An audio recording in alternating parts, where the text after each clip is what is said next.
আজ তোমাদেরকে নিয়ে যাব এমন একটা কেল্লায় যার সুরক্ষার দায়িত্বে ছিল কোনো মানুষ নয়, বরং একদল কুমির।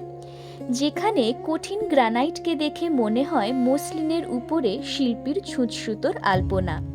এ হলো এমন এক শহর যেখানে আধ্যাত্মিকতা ও বিজ্ঞান বিরাজ করে হাতে হাত মিলিয়ে। এই শহরে প্রতিনিয়ত নতুন করে লেখা হয় সুস্থ হয়ে ওঠার গল্প। আর এই সব কিছু একসাথে পেতে হলে তোমাকে আসতেই হবে তামিলনাড়ু রাজ্যের ভেলোর শহরে। প্রথমেই বলি, আমি তোমাদের হোস্ট পল্লবী, আর তোমরা দেখছো হামসফর টেলস। এই পর্বে আমি তোমাদেরকে বলবো কি করে তোমরা ভেলোর পৌঁছাবে, কোথায় থাকবে, আর সেখান থেকে কোথায় কোথায় ঘুরতে যেতে পারবে। কলকাতা থেকে ভেলোরে পৌঁছানোর জন্য অনেকগুলো ট্রেন আছে। মূলত হাওড়া, সাঁতরাগাছি ও ডানকুনি স্টেশন থেকে তোমরা এই ট্রেনগুলো ধরতে পারবে। আমি স্ক্রিনে সেই সব ট্রেনের নাম এবং তাদের ভাড়া কত কত পড়বে সেটা মেনশন করে দিলাম। মোটামুটি 27 থেকে 30 ঘন্টা মতো তোমাদের সময় লেগে যাবে ভেলোরে পৌঁছাতে। আমরা এখন দাঁড়িয়ে আছি কাটপাটি স্টেশনের বাইরে। ভেলোরে আসার জন্য এই কাটপাটি হলো নিকটতম রেলওয়ে স্টেশন। তোমরা যদি প্লেনে আসতে চাও তাহলে সবথেকে কাছের এয়ারপোর্ট পড়বে চেন্নাইতে। চেন্নাই ভেলোর থেকে মোটামুটি ঘন্টা দুয়েকের ডিস্টেন্সে অবস্থিত। তবে আগেই বলেছি, কাটপাটি আসার কিন্তু অনেক ট্রেন রয়েছে, ফলে সহজেই এখানে তোমরা ট্রেনে আসতে পারবে। কাটপাটি রেলওয়ে স্টেশন থেকে ভেলোর শহর মাত্র 6 কিলোমিটার দূরে অবস্থিত। গাড়িতে যেতে সময় লাগবে 15 থেকে 20 মিনিট মতো। স্টেশনের বাইরেই তোমরা অনেক অটো, টোটো, প্রাইভেট কার, অ্যাম্বুলেন্স সব ধরনেরই ব্যবস্থা পেয়ে যাবে। আগে থাকতে এখানে গাড়ি বুক করে আসার কোনো দরকারই পড়ে না। আমরাও স্টেশনের বাইরে থেকে একটা অটো ভাড়া করে নিয়ে রওনা দিলাম মূল ভেলোর শহরের উদ্দেশ্যে। ভেলোর যাওয়ার পথে তোমরা পেরোবে পালার ব্রিজ। পালার ব্রিজের তলা দিয়েই বয়ে চলেছে পালার নদী। তোমাদেরকে এখানে বলে দিই, ভেলোরে কিন্তু অটো ভাড়াটা বেশ বেশি। এইটুকু রাস্তা যেতে অটো ভাড়া 200 থেকে 300 টাকা পড়বে। অটো এসে তোমাদেরকে নামিয়ে দেবে ভেলোর শহরের প্রাণকেন্দ্র সিএমসি ভেলোরের সামনে। সিএমসি অর্থাৎ ক্রিশ্চিয়ান মেডিকেল কলেজ ভেলোর। বলা হয় এই হাসপাতালটিকে কেন্দ্র করেই গড়ে উঠেছে বর্তমানের ভেলোর শহর। এই হাসপাতালের চিকিৎসা ব্যবস্থা এত উন্নত, আশেপাশের রাজ্য তো বটেই, অনেক দেশ বিদেশ থেকেও রোগীরা এখানে আসেন চিকিৎসার জন্যে। তাই ভিড় কিন্তু এখানে হয় সাংঘাতিক। তোমরা কি করে আগে থেকে অ্যাপয়েন্টমেন্ট নিয়ে এখানে আসতে পারবে সেই সম্পর্কে আমি ডেসক্রিপশন বক্সে আরও ডিটেলে বলে দেব। প্লিজ সেটাও একবার দেখে নিও। সিএমসি ভেলোরের এই সামনের রাস্তাটির নামই হলো গান্ধী রোড। এই গান্ধী রোড দিয়ে ভিতরে ঢুকে এলেই তোমরা পেয়ে যাবে একের পর এক হোটেল এবং লজ। আমরা ছিলাম এই এমএস লজে। তবে এটি ছাড়াও আমি আরও বেশ কয়েকটা হোটেল ও লজের নাম ও ফোন নাম্বার স্ক্রিনে তোমাদের সাথে শেয়ার করে দিলাম। যেহেতু আমরা ভেলোরে আসি মূলত চিকিৎসার উদ্দেশ্যে, তাই হাসপাতালের যত কাছাকাছি থাকা যায় ততই ভালো। খুব ভালো হোটেলের খোঁজে খুব বেশি দূরে না যাওয়াই কিন্তু বুদ্ধিমানের কাজ। গান্ধী রোডে প্রচুর হোটেল আছে, আগে থেকে বুক করে আসারও কোনো দরকার হয় না। এখানে অনেক বাঙালি খাওয়ার হোটেলও তোমরা পাবে। এছাড়াও জামা কাপড়, ওষুধপত্র, ফোন সবকিছুরই দোকান এখানে একদম হাতের কাছেই পাওয়া যাবে। ভেলোরে এখন ডক্টর অ্যাপয়েন্টমেন্ট নেওয়ার সময় তোমাদেরকে প্রায়ই হয়তো বলবে রানীপেট ক্যাম্পাসে গিয়ে দেখানোর কথা। কি করে রানীপেট পৌঁছাবে এই নিয়ে যদি তোমাদের মনেও সংশয় থাকে তাহলে ভিডিওটা আরেকটু ধৈর্য ধরে দেখো। ভেলোর হসপিটালের সামনে থেকেই হসপিটালের নিজস্ব বাস ছাড়ে রানীপেট যাওয়ার জন্যে। এই বাস প্রতি 15 মিনিট অন্তর ছাড়ে, আর এতে কোনো টিকিটও লাগে না। আধ ঘন্টার মধ্যেই বাস তোমাদেরকে পৌঁছে দেবে রানীপেট। চাইলে তোমরা প্রাইভেট গাড়িতেও আসতে পারো। এখানে পার্কিংয়েরও ভালোই ব্যবস্থা রয়েছে। সামনের হেল্প ডেস্কের কোনো একটি কাউন্টারে গিয়ে কথা বললেই তারা তোমাদেরকে সম্পূর্ণ গাইড করে দিতে পারবে, কত তলায় যাবে, কতক্ষণ বসতে হবে সবকিছু। আমরা ডাক্তার দেখানোর পর ক্যাম্পাসের ভিতরে থাকা ক্যান্টিন থেকেই লাঞ্চ সেরে নিয়েছিলাম। তারপরে আবার হসপিটালের বাসে করে ফিরে এলাম ভেলোরে। এদের পুরো ব্যবস্থাই কিন্তু খুব সিস্টেম্যাটিক, কোনো অসুবিধা হয়নি আমাদের। ভেলোরে ফিরে এসে হোটেলে একটু বিশ্রাম নিয়ে আমরা এবার বেরিয়ে পড়লাম একটু ঘোরাঘুরির উদ্দেশ্যে। গান্ধী রোডের সামনে থেকেই একটা অটো ধরে তোমরা চলে এসো ভেলোর ফোর্ট পার্কটি ঘুরে দেখতে। এটি ভেলোরের মূল ট্যুরিস্ট অ্যাট্রাকশন। এই পার্কটি গান্ধী রোড থেকে একদমই কাছে অবস্থিত। অটো ভাড়া পড়বে 30 থেকে 40 টাকা। প্রথমেই দেখে নাও ভেলোর গভর্নমেন্ট মিউজিয়াম। এই মিউজিয়াম সকাল 9:30 থেকে সন্ধে 6:30 পর্যন্ত খোলা থাকে, আর টিকিট লাগে মাত্র 10 টাকার। তোমরা ক্যামেরায় ছবি তুলতে চাইলে আলাদা করে 10 টাকা দিয়ে টিকিট কাটতে হবে। ঢুকেই তোমাদের চোখ আটকে যাবে দারুণ ঝলমলে এই মুকুট, গদা, কোমরবন্ধ, বাজুবন্ধ এইগুলোর উপরে। তামিলনাড়ুর বিখ্যাত থেরুকুট্টু শিল্পীরা নাটকের সময় এই বিশেষ সাজসজ্জা পরতেন, কিছুটা আমাদের পশ্চিমবঙ্গের ছৌ নাচের মতো। ভয়াল দর্শন এই মুখোশটির নাম হলো ভূতা মাস্ক, অর্থাৎ ভূতের মুখোশ। পাশেই রয়েছে গাঢ় নীলচে সবুজ রঙা নানান মূর্তি ও পাত্র। প্রাচীন আমলে ব্যবহৃত বিভিন্ন তলোয়ারের নিদর্শনও এখানে রাখা আছে। দেখতে পাবে হাতির দাঁতের উপরে রূপোর কাজ করা একটা বুমেরাঙের খাপ। নবাবী আমলে যে ধরনের পালকি ব্যবহার করা হতো তারও একটি এখানে তোমরা দেখতে পাবে। আর এই লম্বা সরু যে যন্ত্রটা দেখছো, এটা হলো একটা বিশেষ মিউজিক্যাল ইনস্ট্রুমেন্ট, এর নাম নাবিরি। মধ্য ও দক্ষিণ ভারতের যাযাবর গোষ্ঠী ছিল লম্বারিরা। তাদের ব্যবহৃত নানান পোশাকও এখানে সংরক্ষিত রয়েছে। দেখতে পাবে প্রাচীন আমলের বহু পুঁথিও। দশম ও একাদশ শতাব্দীর বহু দেবদেবীর মূর্তি রয়েছে এই মিউজিয়ামে। এটি হলো দশম শতাব্দীর পার্বতী মূর্তি, আর এর পাশেই রয়েছে নৃত্যরত নটরাজ মূর্তি, যা পাওয়া গেছিল তিরুভান্নামালাই থেকে। হাতির দাঁতের তৈরি এই দাবার সরঞ্জামটি ছিল শ্রীলঙ্কার নয়াকার বংশের শেষ রাজা শ্রী বিক্রম রাজাজির। আগের যে পাথরের মূর্তিগুলো তোমাদেরকে দেখালাম সেগুলো আকারে ছিল বেশ ছোট, কিন্তু এই মূর্তিগুলো বিরাট সাইজের। এই অঞ্চলের মাটি খুঁড়ে প্রত্নতত্ত্ববিদরা মূলত শিব ও পার্বতীর অসাধারণ বেশ কিছু মূর্তি খুঁজে পান। পাশের এই মসৃণ কালো পাথরের দেবী মূর্তিটি হলো স্বয়ং মা কালীর। তার কোমরে ঝুলছে মুন্ডমালা। এটি আবিষ্কৃত হয়েছিল সিএমসি ভেলোর হসপিটালের চত্বর থেকে। মসৃণ সোপস্টোনের উপরে শিল্পী ফুটিয়ে তুলেছেন ভূদেবীর একটি অসাধারণ মূর্তি। পাশেই দেখা যাচ্ছে ভূদেবীর স্বামী ভগবান বিষ্ণুর মূর্তিটিও। এই মূর্তিটি আবার গ্রানাইট পাথরেরই তৈরি। ভেলোর শহরে মাটির তলা থেকে প্রাচীন ভাত্তেলুট্টু ভাষায় লেখা বেশ কিছু শিলালিপি পাওয়া গেছে। এছাড়াও গ্রানাইট পাথরে তৈরি বেশ কিছু ষাঁড় অর্থাৎ নন্দীর মূর্তিও এখানে বাইরে প্রদর্শনীতে রাখা আছে। এই দুটি হলো গান পাউডার ফ্লাস্ক। এদের ভিতরে বারুদ ভরে রাখা হতো, প্রয়োজনে এদের থেকে বারুদ ঢেলে নেওয়া হতো বন্দুকে। মিউজিয়ামটিকে বাইরে থেকে দেখে ছোট মনে হলেও এর কালেকশন কিন্তু সত্যি অসাধারণ। আমরা এগোলাম এবার পরের গন্তব্যের উদ্দেশ্যে।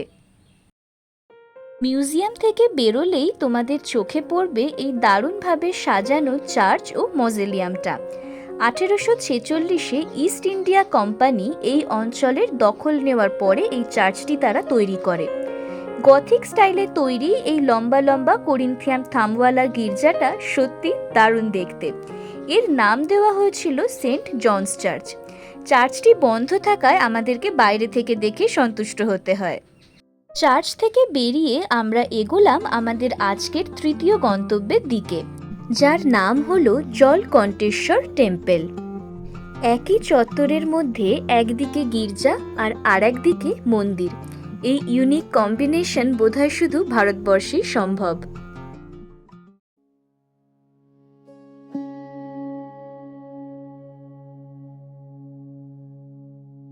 রাস্তা থেকে প্রায় 20 ধাপ সিঁড়ি ভেঙে তোমাকে নেমে আসতে হবে মূল মন্দির চত্বরে। মূল মন্দিরে প্রবেশের আগে উপরেই তোমাদেরকে জুতো খুলে আসতে হবে।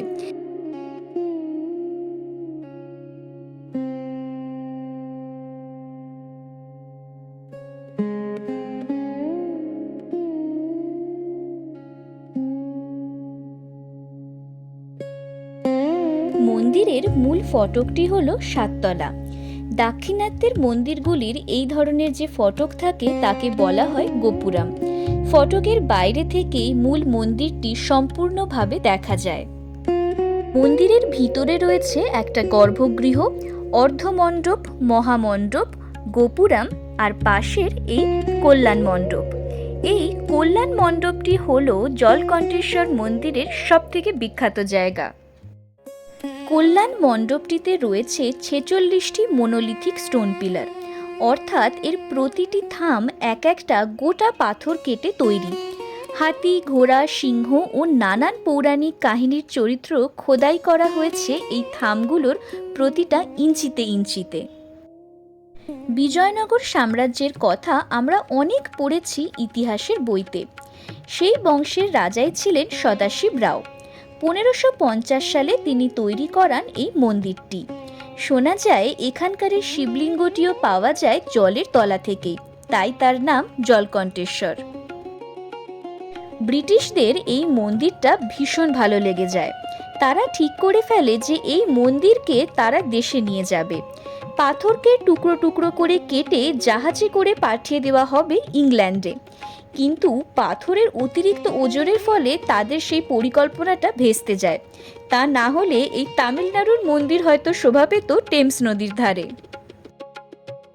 আমাদের দেশ যখন ব্রিটিশ সরকারের অধীনে চলে যায় তখন প্রায় 400 বছর এই মন্দিরে পুজো হয়নি। বিগ্রহকে গোপনে সরিয়ে ফেলা হয়েছিল অন্যত্র। 1981 সালে ভারত সরকার মূর্তিটি আবার ফিরিয়ে আনেন, আর সেই থেকে আজ অবধি মন্দিরে কোনোদিনও নিত্য পুজো বন্ধ হয়নি। রামায়ণ আর মহাভারতের সব গল্প এখানে জড়িয়ে আছে প্রতিটা থামের গায়ে, শুধু পড়ার চোখ আর ইচ্ছাটা থাকতে হবে। ভিতরের এই মূল মণ্ডপটি হলো 3 মহলা। তাদের ভার বহন করছে কুর্ম অবতার অর্থাৎ কচ্ছপ। তাদেরকে ঘিরে রয়েছে অষ্টদিকপালের মূর্তি খোদাই করা এই স্তম্ভগুলো। রাজা সদাশিব চিন্না ও থিম্মা নামক 2 স্থপতিকে দায়িত্ব দেন এই মন্দির গড়ার। রাজা যে সঠিক লোকেদেরকেই বেছেছিলেন কাজের জন্য সেটা কিন্তু মানতেই হবে। মন্দিরের ছাদটি দেখতে উল্টোনো পদ্মের মতো। তাকে ঘিরে রয়েছে এক ঝাঁক টিয়া পাখির দল। আমি এখানে তোমাদেরকে যে তথ্যগুলো বলছি সেগুলো কিন্তু সবই সংগ্রহ করা আমার গুগল থেকে। যদি কিছু ভুল বলে থাকি প্লিজ ক্ষমা করে দিও। পুরাণের কোনো ঘটনায় যেন এখানে বাদ পড়েনি। এখানে দেখা যাচ্ছে মাছের পিঠে বসে থাকা এক যোগীর মূর্তি। তার নিচে রয়েছে নর্তকীরা, আর তলায় সবাইকে রক্ষা করছে ইয়ালি। বেলে পাথরের থামে যেন শিল্পী আলপনা দিয়েছেন। মন্দিরের থামের গায়ে খোদাই করা হয়েছে মন্দির। তাদের মাথায় বসে পাহারা দিচ্ছে 2 অতন্দ্র ইয়ালি। ইয়ালি হলো একটি কাল্পনিক প্রাণী। এখানে দেখা যাচ্ছে সেই ইয়ালি রূপী প্রাণীতেই চড়ে বসেছেন এক আরোহী। ইয়ালির মাথায় সিংহের কেশর, তার শরীর ঘোড়ার মতো, তাতে রয়েছে নকশাদার বর্ম, তার পায়ে রয়েছে বাঁকানো নখের থাবা। ইয়ালিরা হলো এই মন্দিরগুলির অতন্দ্র প্রহরী। মন্দিরের গায়ের এই ছোট স্তম্ভগুলো যে কলসি থেকে উঠে এসছে তাদেরকে বলে কুম্ভ পঞ্চরম। তাদের মাঝে রয়েছে কুলুঙ্গি। নিচে পাথরের গায়ে খোদাই করে ফুটিয়ে তোলা হয়েছে অধষ্ঠানম মূর্তি। আর এখানে দেখা যাচ্ছে কুলুঙ্গির ওপরে তৈরি করা হয়েছে ললাট বিম্ব। এগুলি বানানো হতো মন্দিরকে রক্ষা করার উদ্দেশ্যে। কঠিন গ্রানাইট পাথর কুড়ে তৈরি করা হয়েছে এই সূক্ষ্ম জালের কাজ। দেখে মনে হয় শিল্পী যেন পাথর নয়, রেশম সুতো দিয়ে পর্দা বুনেছিলেন অন্তঃপুরের জন্য। সত্যি বলতে কি, এই মন্দিরের প্রতিটি আনাচে কানাচে এত অসংখ্য শিল্প লুকিয়ে আছে তা কারুর পক্ষেই বোধহয় পুরোটা দেখা সম্ভব নয়।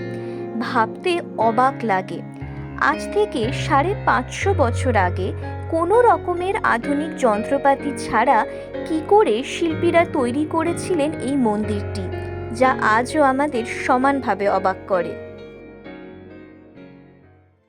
আমরা মন্দির ঘোরা শেষ করে আরেক দফা অভিভূত হওয়ার জন্য এগোলাম ভেলোর ফোর্ট ওয়ালটি ঘুরে দেখতে।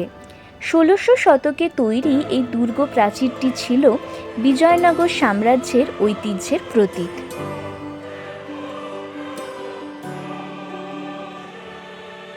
আজ যে প্রাচীর শুধুই ট্যুরিস্ট অ্যাট্রাকশন, একদিন সেই প্রাচীরই বারবার রুখে দাঁড়িয়েছে শত্রুর আক্রমণে। চিন্না ও থিম্মা যে দুই স্থপতি তৈরি করেছিলেন জলকণ্ঠেশ্বর মন্দির, তাদের হাতেই তৈরি প্রায় ৩ কিলোমিটার লম্বা এই দুর্গ প্রাচীর।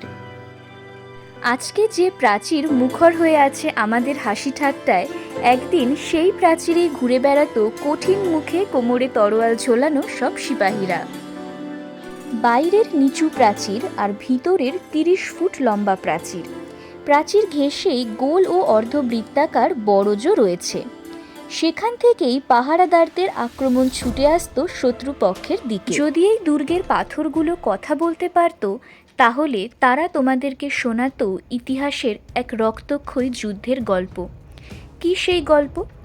১৮৫৭ সিপাহী বিদ্রোহের কথা তো আমরা প্রায় সবাই পড়েছি ইতিহাস বইয়ের পাতায়, কিন্তু তারও প্রায় ৫০ বছর আগে এখানেই ঘটে যায় আর একটা সিপাহী বিদ্রোহ।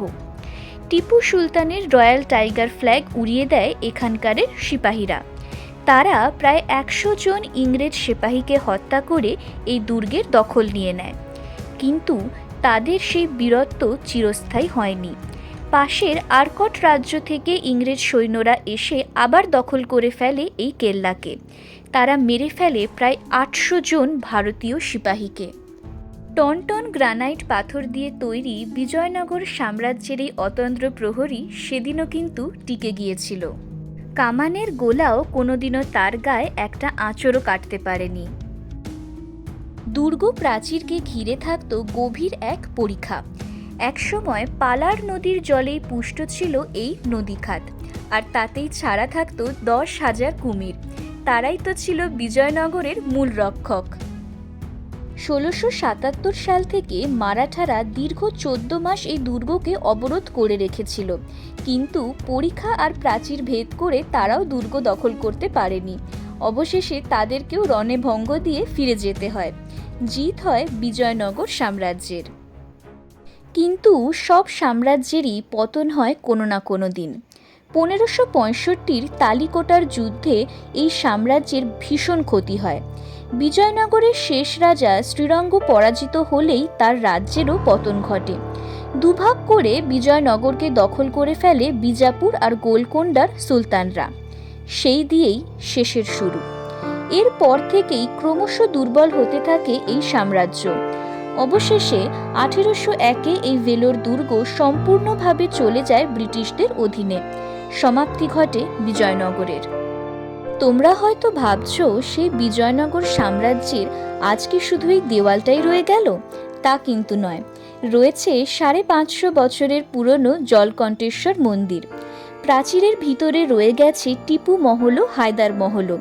টিপু মহলেই একসময় টিপু সুলতানের পুরো পরিবারকে বন্দি করে রাখা হয়েছিল।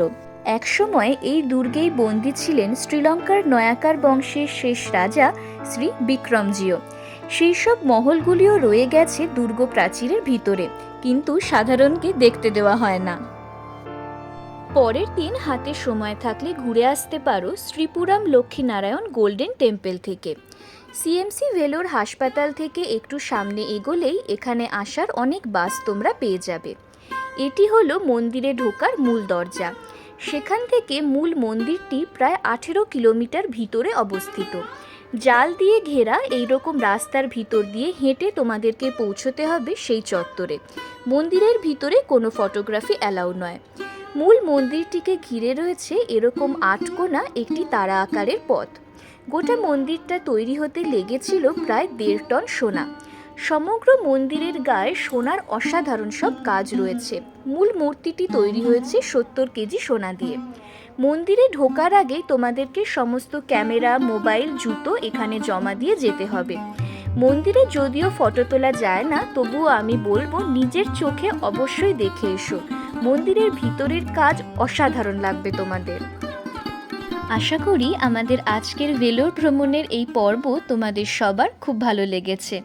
ভালো লাগলে অবশ্যই একটা লাইক করো আর কমেন্ট করে জানিও কোন জায়গাটা তোমাদের সবথেকে বেশি ভালো লাগলো।